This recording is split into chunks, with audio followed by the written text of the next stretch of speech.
Good day and welcome to the Vericel Corporation Fourth Quarter 2025 Earnings Call. Today's call is being recorded. At this time, I'd like to turn the call over to Eric Burns, Vericel's Vice President of Finance and Investor Relations. Please go ahead, sir. Thank you, Operator, and good morning, everyone. Joining me on today's call are Vericel's President and Chief Executive Officer, Nick Colangelo, and our Chief Financial Officer, Joe Mara. Before we begin, let me remind you that on today's call, we will be making forward-looking statements covered under the Private Securities Litigation Reform Act of 1995. These statements may involve risks and uncertainties that could cause actual results to differ materially from expectations and are described more fully in our filings with the SEC. In addition, all forward-looking statements represent our views only as of today and should not be relied upon as representing our views as of any subsequent date. Please note that a copy of our fourth quarter financial results press release and a short presentation with highlights from today's call are available in the Investor Relations section of our website. I will now turn the call over to Nick. Thank you, Eric, and good morning, everyone. As highlighted in our preliminary financial results released last month, the company had a strong close to the year and delivered outstanding financial and business results in the fourth quarter, with significant revenue and profit growth and continued progress across a number of key business initiatives. From a financial perspective, the company generated record fourth quarter total revenue, which increased 23% over last year and exceeded our guidance for the quarter. This strong revenue performance drove significant margin expansion and profit growth as the company delivered record net income, gross margin of nearly 80%, and adjusted EBITDA margin of 40% for the quarter. We also ended the year with approximately $200 million in cash and investments and no debt as we continue to elevate the company's top-tier financial profile.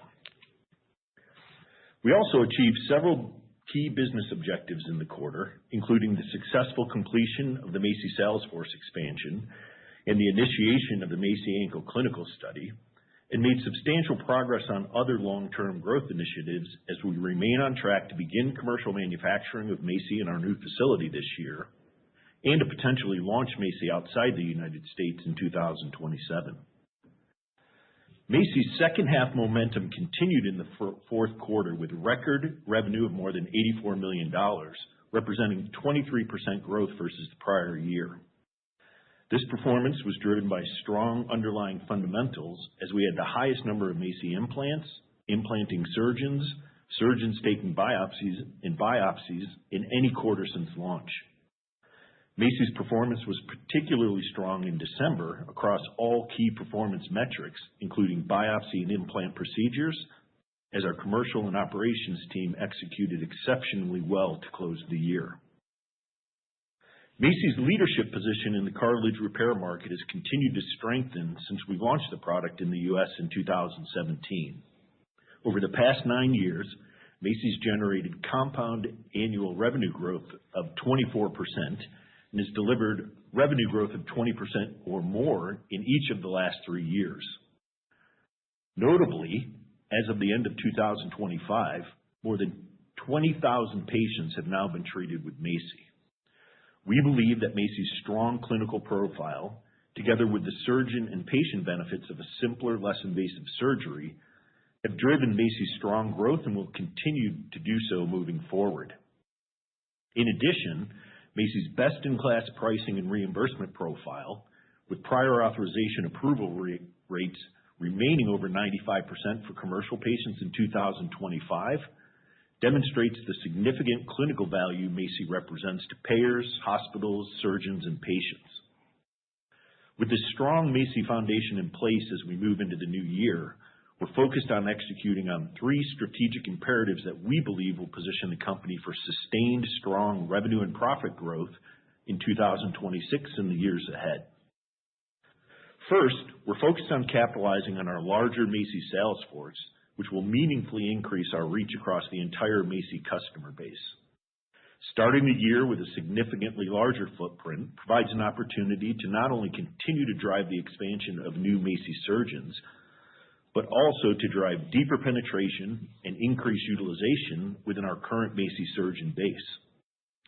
We're also implementing a number of important commercial excellence initiatives across the organization. We've made significant investments in new tools and additional resources to enhance our commercial analytics and standardize best practices across our larger sales team, which we believe will elevate execution across our commercial organization and drive deeper penetration within our surgeon user base, unlocking another key growth driver for MACI. Based on these initiatives and the quality of our entire expanded sales force, we expect that MACI sales rep productivity will return to 2025 levels as early as next year. Our second strategic priority is to leverage MACI Arthro to drive continued strong growth in smaller cartilage defects, principally on the femoral condyles, which represents the largest segment of MACI's addressable market. As we discussed throughout 2025, we've been very successful in training physicians on the MACI Arthro technique, with approximately 1,000 surgeons trained to date.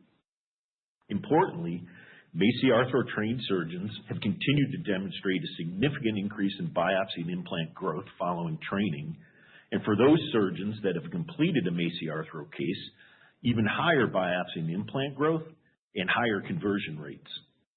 With this foundation in place, our objective is to leverage MACI Arthro to drive significant growth in the treatment of small condyle defects, which historically have represented a smaller percentage of our overall patient volume and a lower growth segment for MACI. Notably, growth in the small condyle defect segment accelerated in MACI Arthro's first full year on the market in 2025, as this segment became one of the highest MACI implant growth segments, along with the patella segment, which consistently has been our highest volume and fastest growing segment. We believe that the positive trends are driven by the fact that MACI Arthro is a less invasive procedure with the potential for improved patient outcomes. Early data from ongoing investigator case series suggests a significant reduction in post-surgical pain, improved range of motion, and a meaningful acceleration in the timeline to achieving full weight bearing following MACI Arthro treatment. These initial results suggest very positive patient outcomes that could also lead to shorter overall rehab and recovery timelines. We expect these case series to be presented at upcoming industry meetings and in publications, and we continue to work with additional surgeons as they complete MACI Arthro cases to collect prospective outcomes data in our MACI clinical registry. Our third strategic imperative is to leverage our lifecycle management initiatives to position the company for sustained longer-term growth. To that end, we initiated the Phase 3 MACI ankle MASCOT clinical study in the fourth quarter. A potential MACI ankle indication represents a substantial growth opportunity with an estimated addressable market of more than $1 billion, and would also enable the company to expand into other areas of the orthopedics market. We also remain on track to initiate commercial manufacturing for MACI in our new facility this year, which will allow the company to potentially commercialize MACI outside the United States. We're taking a staged approach to MACI OUS expansion, with the first phase targeting a planned launch in the UK. The UK represents an ideal first step for MACI OUS expansion, as there's clearly defined expedited approval and reimbursement pathways, a high level of awareness and surgeon advocacy, given that MACI was previously on the market in the UK, and concentrated points of care with a dozen or so centers of excellence for the treatment of cartilage injuries. We expect to submit a marketing authorization application to the UK MHRA in the middle of this year, and potentially launch MACI in the UK in 2027, as we seek to expand the long-term growth and value creation opportunities for the company. In summary, the company executed extremely well in the fourth quarter, generated record revenue and financial results, while achieving a number of key objectives that help position the company for continued growth in 2026 and beyond. I'll now turn the call over to Joe to discuss our financial results in 2026 guidance in more detail. Thank you, Nick, and good morning, everyone. As Nick referenced, the company had an outstanding close to the year with record fourth quarter revenue of $92.9 million and 23% growth versus the prior year. For the full year, total revenue increased to $276.3 million, which was above the high end of our guidance range for the year. Macy also had a strong close to the year with record fourth quarter revenue of $84.1 million, representing 23% growth versus the prior year and 51% sequential growth versus the third quarter. For the full year, Macy revenue increased 21% to $239.5 million, and burn care fourth quarter revenue was $8.8 million, which was above our guidance range for the quarter. For the full year, burn care revenue was $36.8 million, consisting of $32.1 million of Epicel revenue and $4.7 million of NexoBrid revenue. The company's substantial growth in the fourth quarter translated into significant margin expansion, with gross profit of more than $73 million in the quarter, or 79% of revenue, and adjusted EBITDA of more than $37 million, or 40% of revenue, representing the company's highest quarterly margins in any quarter to date. On a full year basis, the company also delivered meaningful margin expansion, with 74% gross margin, an increase of nearly 200 basis points compared to the prior year, and 26% adjusted EBITDA margin, an increase of over 300 basis points versus the prior year, which were both above our guidance to start the year, despite the incremental investments in 2025 for our new facility and the Macy's sales force expansion. GAAP net income also grew nearly 60% to $16.5 million for the full year, as the company's profit growth continues to significantly outpace our strong revenue growth. Finally, the company generated full-year operating cash flow of $52 million and ended the year with approximately $200 million in cash and investments, an increase of $35 million during the second half of the year, as the expected inflection in our cash generation following the completion of our new manufacturing facility is now being realized. Turning to our financial guidance, we are entering 2026 with a great deal of momentum and have gotten off to a very strong start of the year in the first quarter. Consistent with our commentary on our prior earnings call regarding 2026 revenue for both franchises, we expect total company revenue this year of approximately $316 to $326 million. For Macy, we expect another year of strong revenue growth, and as a starting point for our guidance, we expect Macy revenue of approximately $280 to $286 million for the full year. Our initial guidance reflects a continuation of current Macy key growth driver trends, including surgeon growth, biopsies per surgeon, conversion rate, and price to start the year, recognizing that there is an opportunity for outperformance based on the momentum in our key performance indicators, our expanded sales force, and the commercial initiatives that we have put in place. As part of our initial framework, we expect a similar quarterly mix of Macy full-year revenue as last year, and importantly, a similar growth rate for Macy each quarter this year versus the prior year. For burn care, we are maintaining our run rate approach to guidance with revenue of approximately $9 to $10 million per quarter, recognizing that revenue can vary on a quarterly basis. For the full year, this points to approximately $36 to $40 million of total burn care revenue. Of note, we are not assuming any additional NexoBrid revenue in our initial guidance related to a potential BARDA award, although there is a reasonable possibility for incremental NexoBrid BARDA revenue during the year. For the first quarter, we are on track to exceed 20% total company revenue growth, as we are off to a very strong start to the year for both franchises. Macy's fourth quarter momentum has continued into this year, with Macy performance trending toward higher first quarter growth than in recent years, and burn care performance trends have also been strong to start the year. As such, we expect Macy revenue of approximately $54 to $55 million and burn care revenue of $9 to $10 million for the first quarter.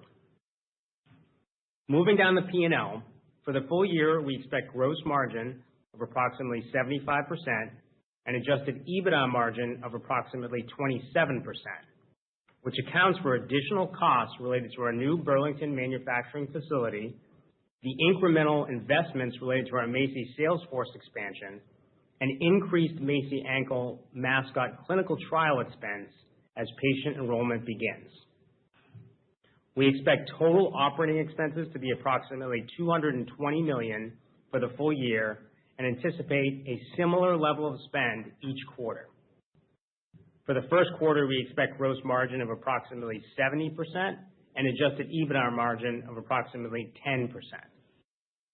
Overall, 2026 is set up to be another positive year for the company, with strong top-line revenue growth as well as continued margin expansion and profit growth. As we look ahead, we believe that the durable growth of our portfolio positions the company to sustain strong top-line growth in the years ahead and supports our midterm revenue and profitability targets. This concludes our prepared remarks. We will now open the call to your questions. Thank you. Ladies and gentlemen, if you would like to ask a question, please press star one on your telephone keypad. If you're using a speakerphone, please make sure your mute function is turned off to allow your signal to reach our equipment. Again, star one to ask a question. We'll move to our first question, Ryan Zimmerman with BTIG. Good morning. Can you guys hear me okay? Yeah, good morning, Ryan. Morning. Busy morning for a lot of us, so I'll try and squeeze in both questions. But, I think there was a number of price increases on MACI that were taken in 2025. Correct me if I'm wrong on that, Joe, but how do you think about kind of the mix of price versus volume? If you reflect back on 2025, particularly on volume, I think investors, are rightly concerned that price drove some of the growth. And then as, you look ahead to 26, kind of, how do you think about that balance as well? All right. We'll start. Do you want to ask your second question or just start there? Oh, sorry. Let's just start there. Sorry, Joe. Thank you. Keeping me honest. Yeah. So look, from a pricing perspective, obviously that's, remains a key growth driver for us. Nick talked about in his prepared remarks, our kind of access position remains very strong. I think over 95% of our commercial cases from a prior authorization perspective are approved. So, kind of looking back historically, and I would say looking forward, certainly pricing kind of has been and will remain part of our growth algorithm. If you look at the second half of last year, and obviously there was a significant improvement in the MACI performance, I'd say that step up was volume driven. Although of course I would say, both price and volume, play a part in the growth. Yeah. Okay. And then, one of the other key, I think, variables to the algorithm is new doctor growth. And so, as you think about kind of who's adopting Arthro, I'm curious if you could reflect on maybe kind of existing or same source sales dynamics relative to kind of new doctor growth, and appreciate the comments you gave about those adopting Arthro, certainly being more robust. But is that a reflection of your existing customer base or potentially new doctor growth? Thanks for taking the question.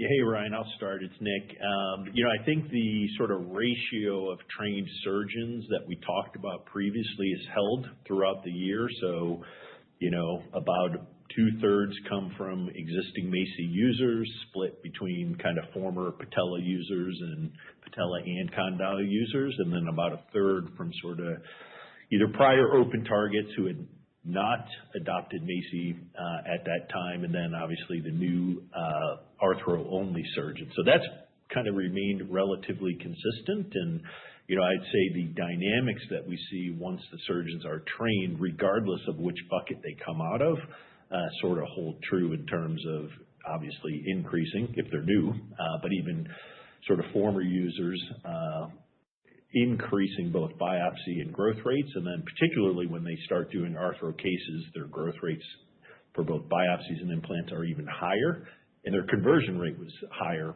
for the year as well. So all obviously very encouraging trends for us as we move forward. Thanks. We'll go next to Mike Kratky with Leerink Partners. Hi, guys. This is Sam on for Mike. Can you hear me all right?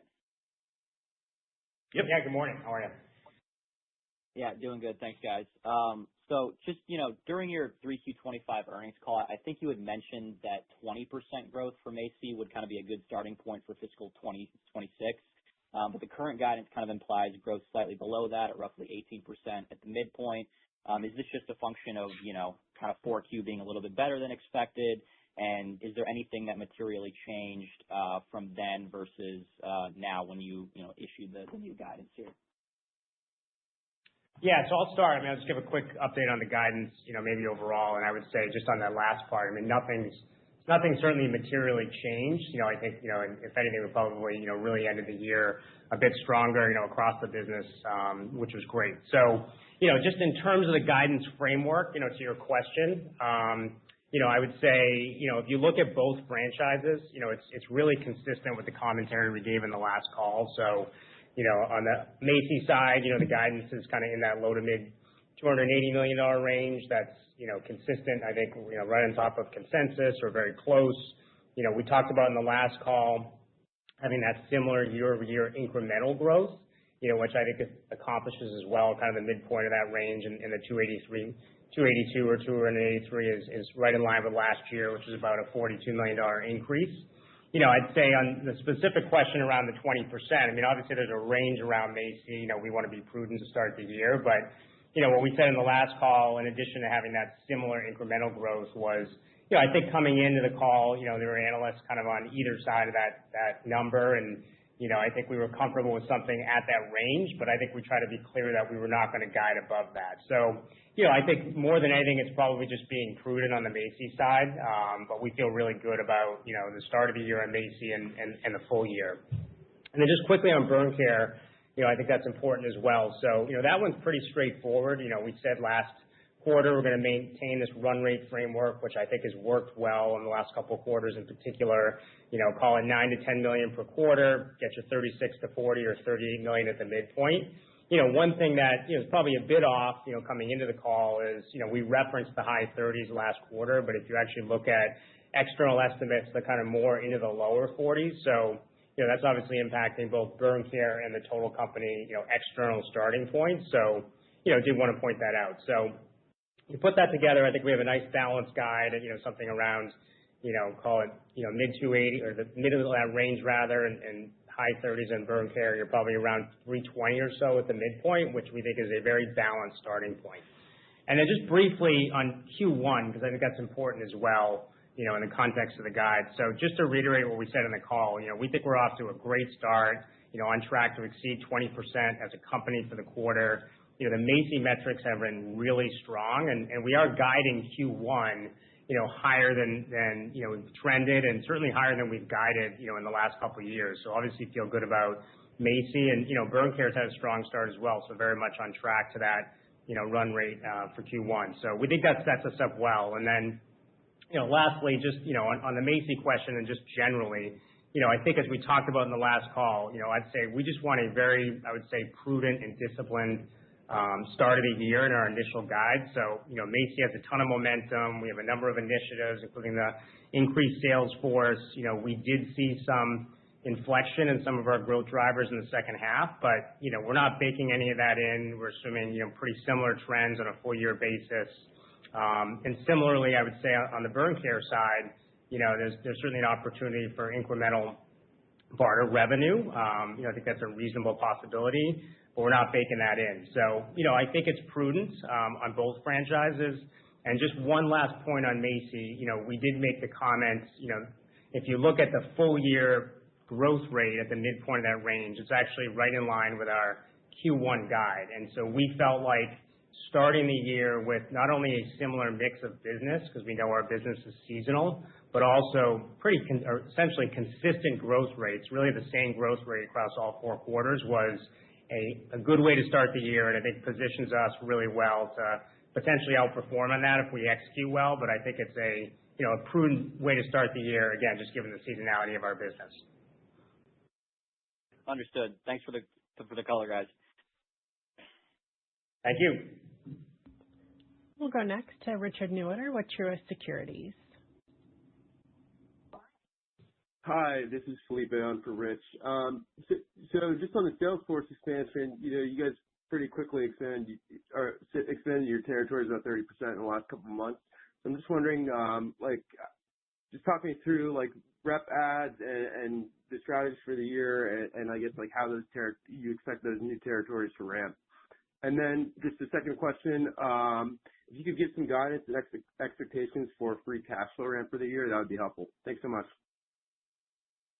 Yep. Hey, it's Nick. I'll start with the sales force expansion. Well, and obviously we're really excited about the expansion. As you will recall from last year, we decided to accelerate the expansion into Q4 because we wanted to support what we knew were going to be significantly higher volumes in Q4 and make sure that we were positioned to take advantage of this momentum in MACI for the entire year and not kind of have the sales force expansion in the first third of the year. So really excited about that. Obviously, the larger footprint, as I mentioned on my prepared remarks, will increase our reach across the surgeon base and really gives us an opportunity to drive expansion of surgeons and deeper penetration in our existing surgeons. And I would just say, I think the team executed flawlessly on the expansion. Obviously, people outside of the company can worry about disruption when you're expanding the sales force in your largest quarter. So, great job by our sales and commercial leadership team to execute and put a plan in place. Great job by both the new and existing reps in the fourth quarter to not only drive our highest quarter ever, but to position us well as we come into 2026. And, as we mentioned earlier, these are extremely experienced and talented reps that we think together with, our existing sales force are going to drive strong performance as we move forward through the year. So, that's an important piece of it. I mentioned on the call that, we expect our rep productivity to kind of get back to last year's level as quickly as next year. So really excited about the opportunity for the sales force expansion and what it's going to mean for our business.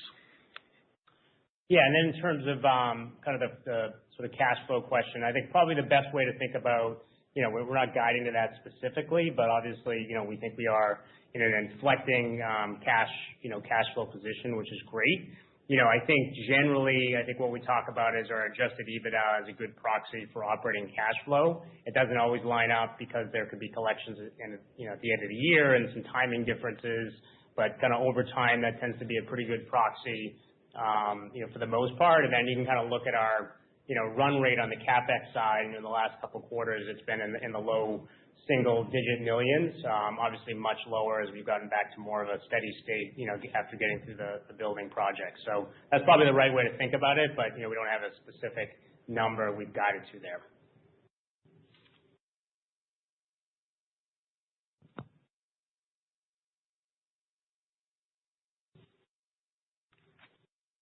And we'll move next to Mason Carrico with Stephens. Hey, good morning, guys, and thanks for taking the questions. In the context of your MACI outlook for this year, and recognizing your comments, Joe, that leaves some room for upside, how should we think about what's baked in terms of the larger sales force, conversion rates, maybe surgeon growth, that's in the guide today? Yeah. So good morning, Mason. So, I think it's, again, from a MACI perspective, I think we wanted to start the year with a very balanced view. Obviously, Q1's off to a good start. And so, I think as you think about the key growth drivers there, as I said, I would say, you can think of those as, similar on a full year basis, whether you're talking about, kind of some of the key biopsy drivers or whatnot. I wouldn't say there's anything specific we're kind of baking in terms of, the new sales force. I think it's probably more just overall looking at the overall trends. To kind of Nick's earlier point, I think we have pretty high expectations of, our new ads and are excited about just the increased reach and frequency we're going to have. So we do think that can be impactful over time, but, we're actually not really baking anything into the guide. And, obviously it's a long sales cycle, so you want to have a little bit of, patience there. But, obviously at the same time, we expect it to kind of get back to, our rep productivity rates pretty quickly. So, I think there's certainly an opportunity if the teams can do a good job to help drive that outperformance, but nothing specific that we've baked in, assuming kind of any sort of inflection in trends. Okay. Thank you for that. Would you be able to share any thoughts or anything you can point us to on how conversion rates for MACI tracked over the course of 2025? What proof are you seeing that Arthro might be able to improve the conversion rates and really shorten that time from biopsy to implant? Thanks for taking the questions. Yeah. Hey, so I think on an overall basis, as Joe mentioned, that conversion rates, were relatively stable for the year. But as I mentioned, within that segment of MACI Arthro trained surgeons that actually performed a case, again, we see higher biopsy and implant growth rates than MACI Arthro trained surgeons generally, which are higher than the overall average. And then we do see higher conversion rates for those MACI Arthro implanting surgeons as well. So that's the evidence, as I mentioned on my earlier remarks.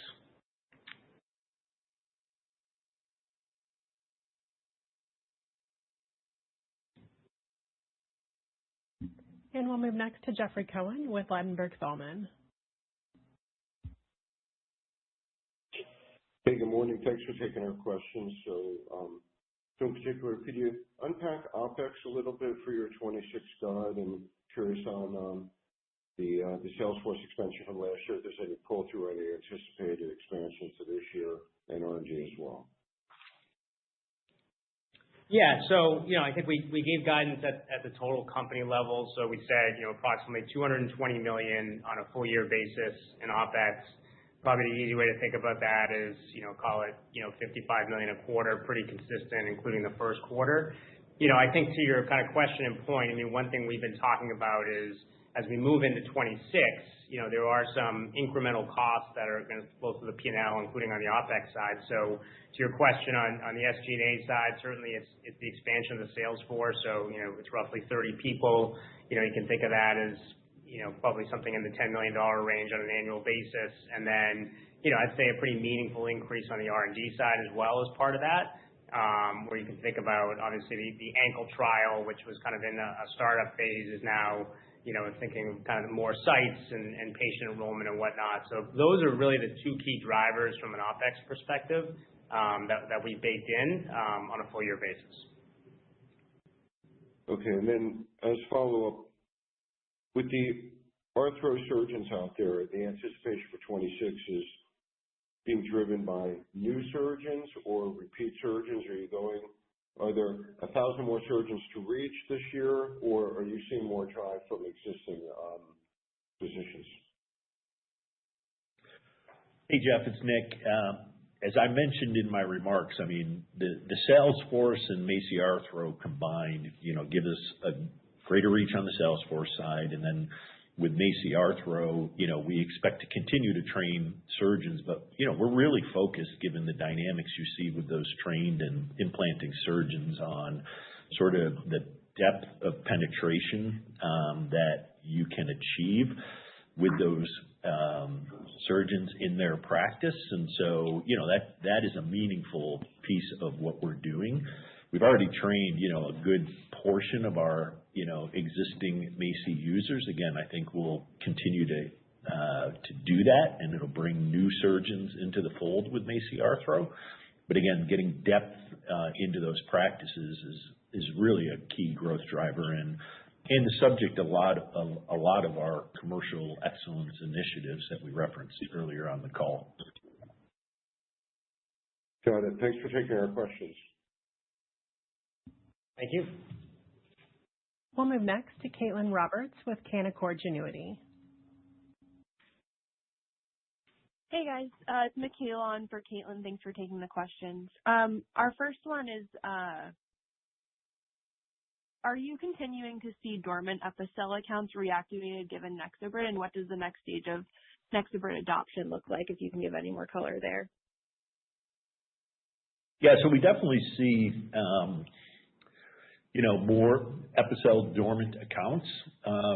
So that has continued as we've sort of, I think, just by way of reference, we now have our entire burn care team of 17 territories cross-selling both products. So you certainly see additional dormant accounts each year coming on board. Again, it's a pretty sporadic patient base, and so you can have hospitals that may or may not see a patient in that particular year, but we definitely are bringing on additional Epicel accounts. And then on NexoBrid, we're continuing to see,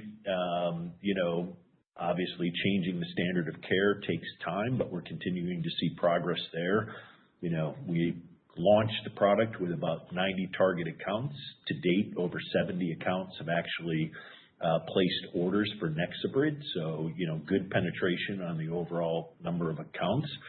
And as we've talked about on prior calls, it's really about how do you move all of the accounts up the curve to be consistent users, which, is what we're in the process of doing. So, we remain sort of optimistic on what NexoBrid can do as we move forward. And as Joe mentioned, while we're not baking any sort of BARDA award revenue into our guidance, we think that is a strong possibility for the year. And if so, that will reinforce NexoBrid as a standard of care, in addition to sort of, some important financial enhancements for the company as well. Great. That's helpful. Thanks. And then maybe just another quick one from us. Do you have any updates on when the MACI Arthro 2.0 instruments will be launched and maybe what improvements you're making? Yeah, so, that's an ongoing process. We wanted to have MACI Arthro instruments on the market for a sufficient period of time, in the first year, and then, gather feedback on enhancements that would be most important to continue sort of a journey of making MACI Arthro a simpler, less invasive procedure. So I'd say we're kind of gathering up that market input now.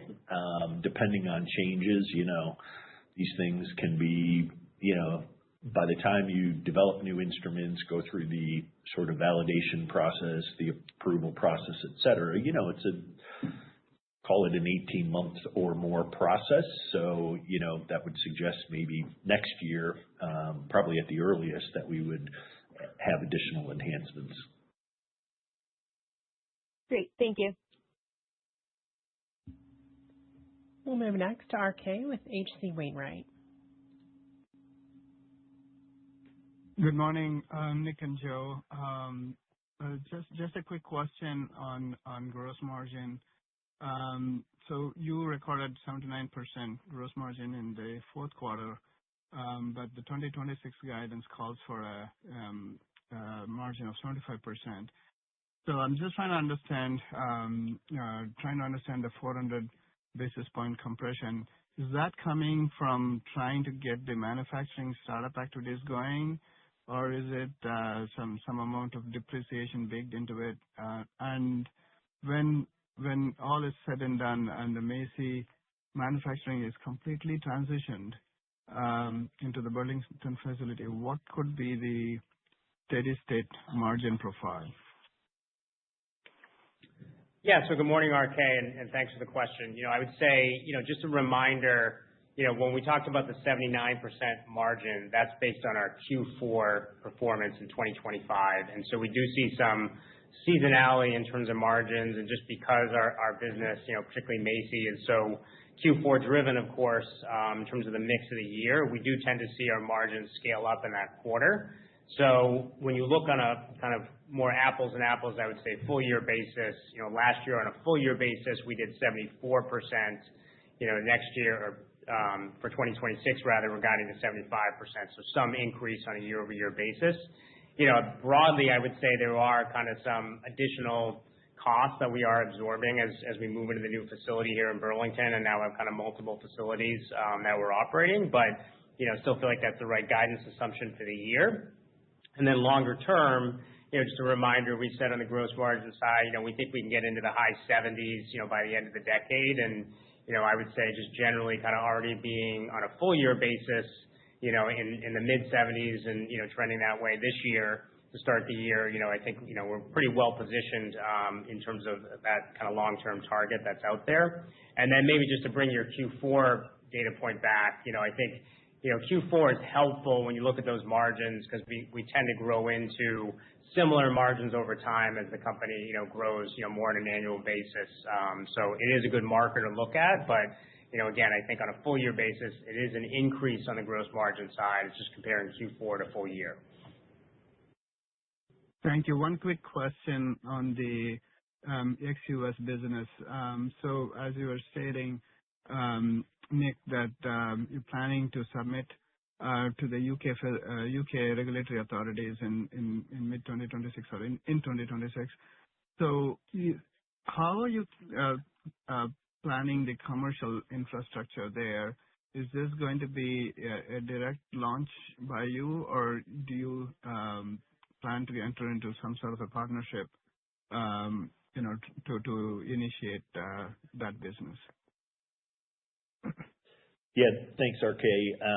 So as I mentioned in my prepared remarks, the UK is a very attractive first step for us, for MACI OUS expansion because there is an expedited approval pathway, mutual recognition pathway. So that, is very attractive as well as established reimbursement pathways.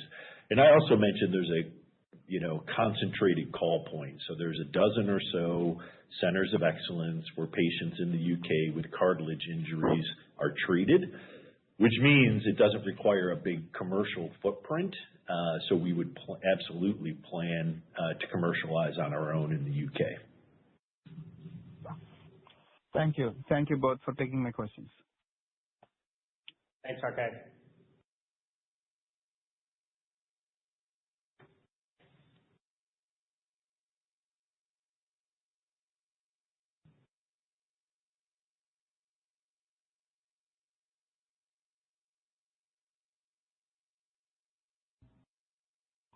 We'll take our next question from Josh Jennings with TD Cowen.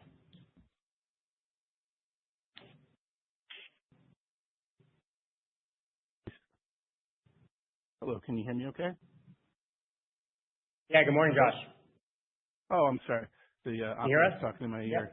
Yeah, I've got an operator in my ear. Sorry about that.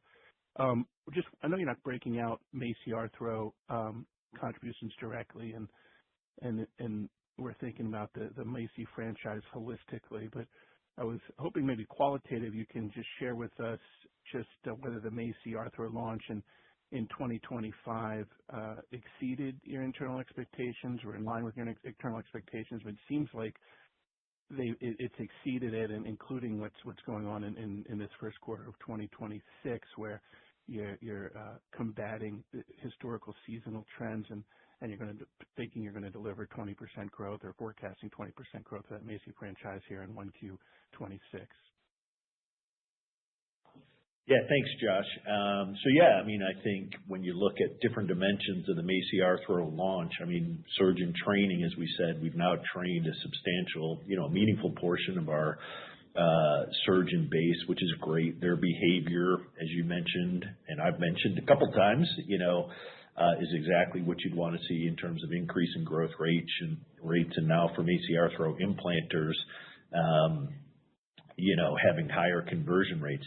I'd say when you look at MACI growth overall, we had nearly a couple hundred basis points of growth. And when you look at that in the context of the increase growth rate in our small condyle defect segment, it clearly accounted essentially for that accelerated growth for the year for MACI. So yeah, from that perspective, we're very pleased. Obviously, we entered last year with 150 trained surgeons. We enter this year with kind of more like 900, as we mentioned, early in the year. That's now grown since that time. And so, there's an opportunity, if those trends continue, to really sort of meaningfully impact the business as we move through 2026 and beyond. Thanks for that. And then I know was just hoping if you could share some details on this BARDA RFP. It sounds like the team's more optimistic that will come through, but what's left? Is it just administrative sign-off?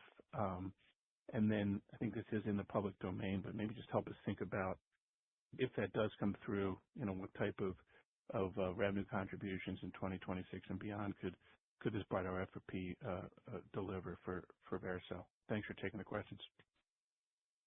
Yep. So as you're aware, there were kind of three components to the RFP from BARDA. One was kind of strategic stockpiling for national preparedness and procurement revenue that would result from that. There was a desire to add additional indications for blast trauma and funding for that.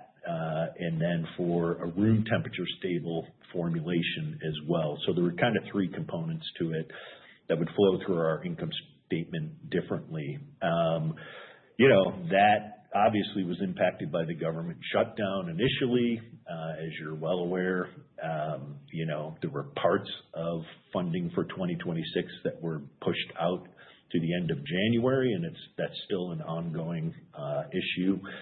So while HHS was funded for the year as of the close of January, that's only, a few weeks ago. And so, obviously getting the machinery up and running takes a little time, it seems. But, we do think there's a pretty strong possibility that we'll be able to get that award done this year. And it would have the impacts that we mentioned.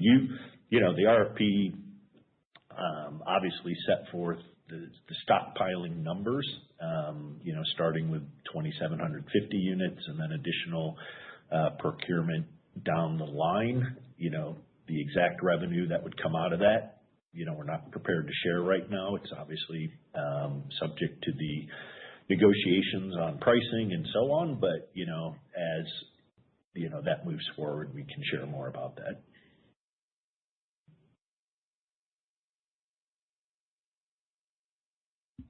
And that will wrap our question and answer session. I will now turn the call back over to CEO Nick Colangelo for any additional or closing remarks. Okay, well, thanks everyone for joining us this morning. As we've mentioned, the company had an outstanding fourth quarter and is very well positioned to continue to deliver on what we believe is a unique combination of sustained high revenue growth and profitability in 2026 and the years ahead. We look forward to providing further updates on our progress on our next call. So thanks again. Have a great day. Thank you. That will conclude today's conference. Ladies and gentlemen, we thank you for your participation. You may disconnect at this time.